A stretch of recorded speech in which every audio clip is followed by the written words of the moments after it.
Hey guys, Aaron here with another fountain pen video, and you'll see a little box in front of you.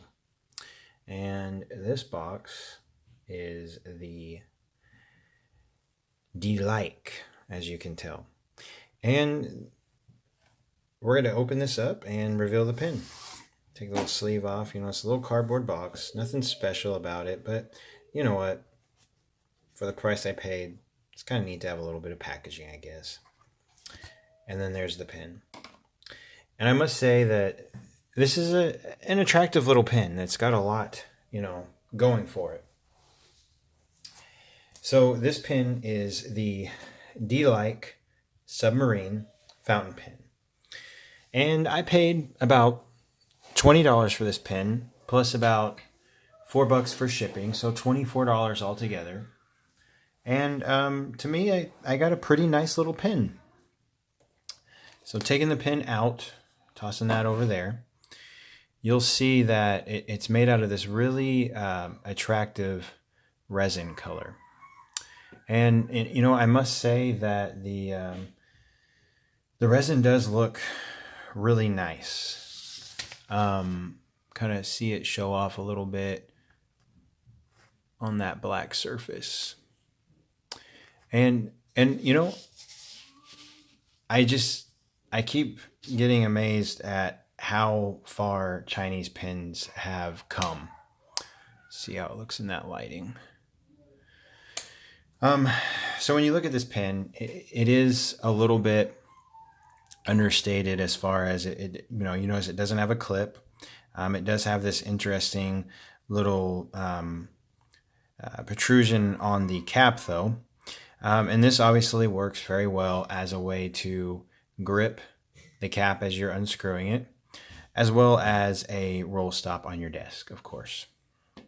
One nice thing about this pen is the cap is made out of metal, and it is a brass material. And there are two different finishes. There's a regular metal finish, I think a stainless steel or brushed steel, and then there's this one as well. The other one is more of a silver color. This here is their rose color, so to speak, as you can kind of tell. And, it's an interesting little resin. I think it definitely looks nice in person. Definitely reflects light well. So I like it. Taking the cap off, it does take about one full turn to actually take the cap off. And it reveals the nib and section. So one thing that is kind of a little bit of an annoyance is you'll notice that these threads right here, let me see if I can get it up closer, get it to focus, there they go. They are much sharper than a lot of my other pens that have metal threads. And if you're somebody that holds your pen, up here, typically up high and potentially on those threads, it can be a little bit discomforting. So if you're one of those people that does that, this may not be the pen for you. As far as the section goes, it does concave a little bit in the middle and then flare back out at the end. And the section, is pretty comfortable. It's definitely not a girthy section, but this pen's not a girthy pen. And I failed to mention that there is obviously a step down from the barrel to the section.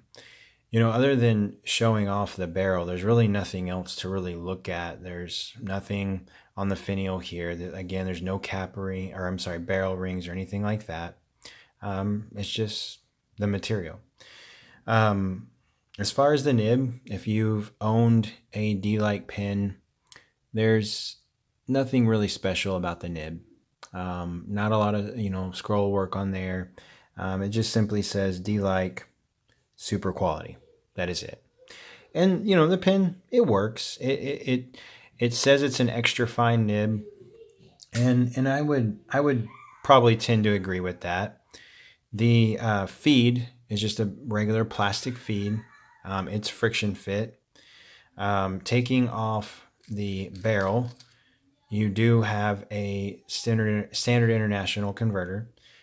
Kind of reminds me of a platinum converter. Obviously, it will take cartridges as well. And my converter, I've noticed, I think has seen better days. This one was really scratched up when I got it. I'm assuming they probably just have these thrown into something and, get the pin together and put it together and put the converter in. So the converter was a little bit beat up. Doesn't bother me that much. I can obviously change out the converter if I really wanted to. Again, as far as the pin goes, it's a nice little pin. Doing some sizing comparisons to give you guys an idea of the size. Here is a pin that I just recently reviewed, the Fully celluloid.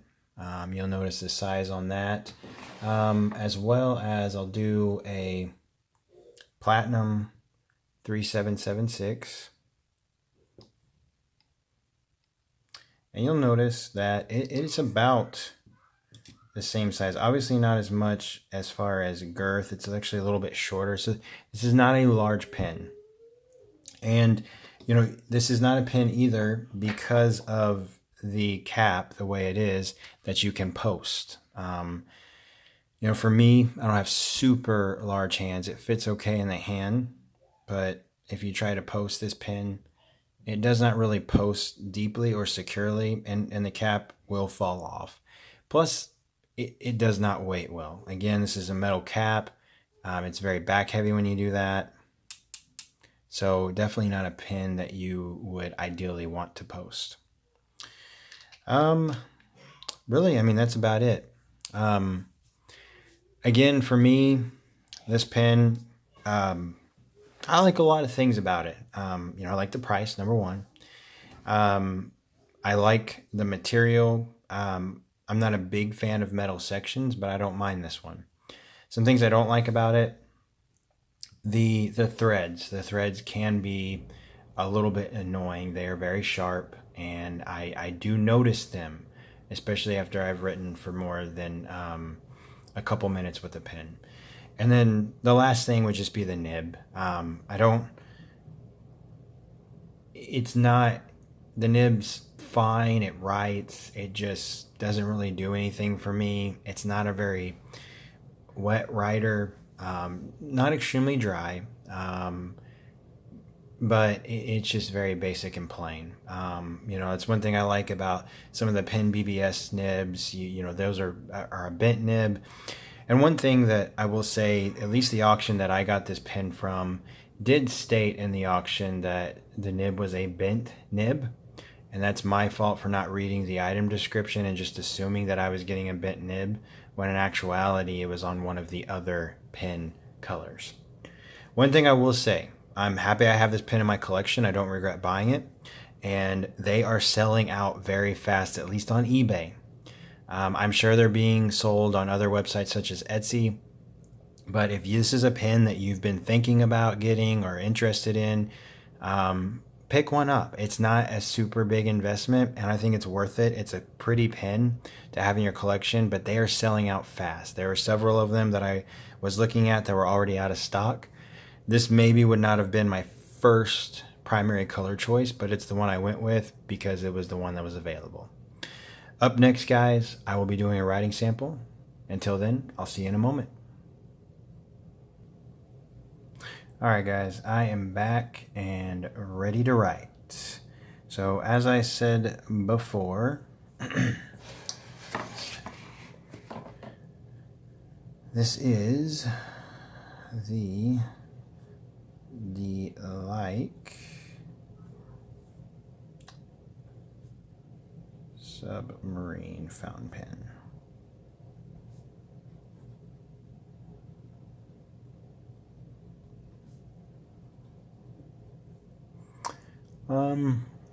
As you can tell, the nib, it works, and it says extra fine, and to me it's more of a fine nib. The auction said extra fine. To me, it kind of writes fine, and maybe somebody will tell me I'm crazy, but it's kind of a fine nib to me anyways.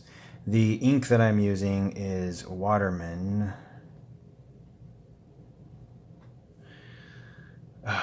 gosh, I can't even think. It's a brown. It's brown, obviously, absolute brown.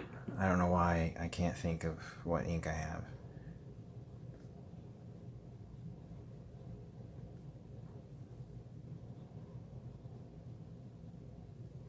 Absolute brown. All right.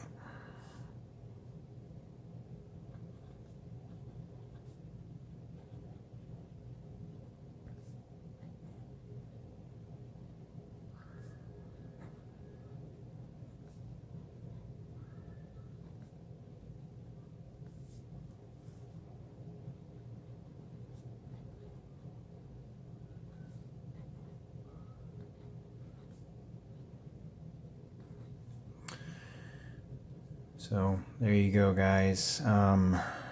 As for wetness,